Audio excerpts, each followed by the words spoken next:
Assalamualaikum warahmatullahi wabarakatuh.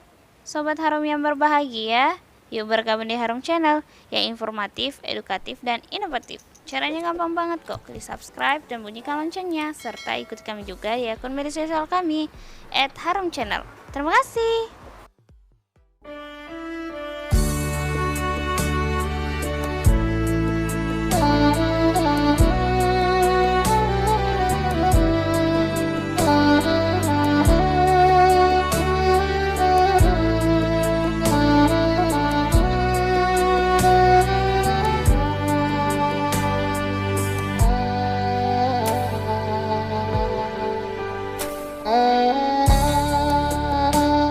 Bapak Ibu yang dirahmati Allah Subhanahu wa Ta'ala, tema ini sederhana, namun saya angkat sebagai sesuatu yang exciting. Nah, semoga dapat bermanfaat dan membawa berkah. Kalau dari sisi jamaah, aspek mental itu termasuk 5 hal yang sering dijumpai. Dalam jargon haji sebelumnya, di seri 19, Letkol TNI Rustam Hasibuan tanggal 12 Mei menyebut demikian. Jadi aspek mental itu di sisi jamaah menempati 5 yang paling sering dijumpai. Nah, bagaimana aspek sebagai pelayan jamaah haji? Ada 3 hal aspek yang akan kita diskusikan. Sekarang yang aspek psikologis yang dirasakan oleh jamaah haji, yang dirasakan oleh para petugas haji dari diri sendiri. Saya contohkan yang pertama, petugas haji bisa jadi shock, kejutan beban kerja di minggu pertama, dan kendala bahasa, serta kesulitan berperan sesuai tusi pekerjaan real di lapangan. Yang kedua, contohnya, petugas haji harus mengurus diri sendiri, mencuci, menjemur baju, menyetrika, merapikan tempat tidur, membersihkan kamar tidur, dan lain-lain. Nah, bagi yang tidak biasa mengerjakan di rumah, hal ini cukup menyita perhatian. Ya, di hotel kadang-kadang juga ada jasa laundry, alhamdulillah. Tapi yang tidak terbiasa, ini menyita perhatian. Secara psikologis akan mengganggu pekerjaan sesuai tusi sehari-hari. Contoh yang ketiga, perasaan tidak cocok dengan teman dalam satu sektor dan merasa terpaksa kompromi dengan kebiasaan teman sekamar. Nah, ini tidak biasa tidur lampu gelap, tidak biasa AC terlalu dingin, kamar kotor, sebagian teman sekantor tidak peduli untuk membersihkan, sendok garpu piring setelah dipakai tidak dicuci, kecuali akan dipakai, sehingga rak itu kelihatan kotor. Sekali lagi, psikologis juga yang mengganggu kinerja petugas.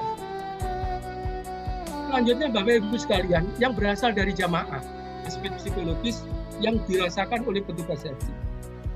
Sebagian jamaah masih belum bisa menanggalkan keakuannya selama di asrama, bahkan di tanah suci.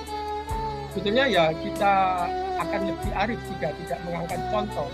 Tapi saya mengangkat contoh satu. Pada saat di tanah suci, ada jamaah haji yang ingin diantar pulang ke tanah air. Setelah mendengar adzan di Masjidil Nabawi, itu seakan-akan adzan di masjid dekat rumahnya. Atau merasa pertigaan yang kemarin itu di Jalan Ibrahim Al-Khalili, di dekat Miswala, di dekat lapangan kuda itu, ada jamaah yang seakan-akan itu sudah dekat SMP 12 di samping rumahnya dan ingin diantar pulang. Ini merupakan secara psikologis halusinasi dengar dan halusinasi pandangan masing-masing yang masih kita sering jumpai pada jamaah lansia. Ini aspek psikologis yang datang dari jamaah yang harus diantisipasi oleh petugas haji. Sekarang yang ketiga adalah aspek yang berasal dari lingkungan. Kita tidak terbiasa dengan suhu 40 derajat Celcius. Ada seorang petugas yang seharusnya mengarahkan jamaah ke bus sesuai nomor sehingga dia seharusnya banyak di luar. Tapi kenyataannya sering di lobi hotel saat bertugas. Ini aspek psikologis yang tidak disiapkan oleh para petugas.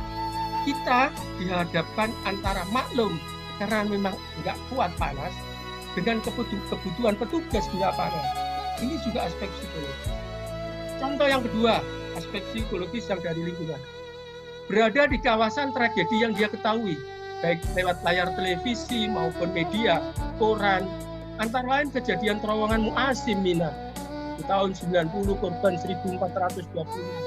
Kemudian berulang di tahun 2015 dengan korban 967, wafat 934. Kejadian kren patah tahun 2015 yang meninggal 100 ribu. Ini sebagian ada yang was-was karena ketika di kawasan tragedi ini memori alam bawah sadarnya itu akan berbicara keluar lagi. Ini yang dirasakan para petugas tadi. Terakhir, koordinasi dalam kebersamaan Skorsa PPI yang sangat penting sehingga antar bagian bisa saling bekerjasama membantu saya dalam hal pembinaan, pelayanan, dan saya kira ini untuk sementara bisa saya sampaikan. Mohon maaf. Assalamualaikum warahmatullahi wabarakatuh. Waalaikumsalam warahmatullahi wabarakatuh.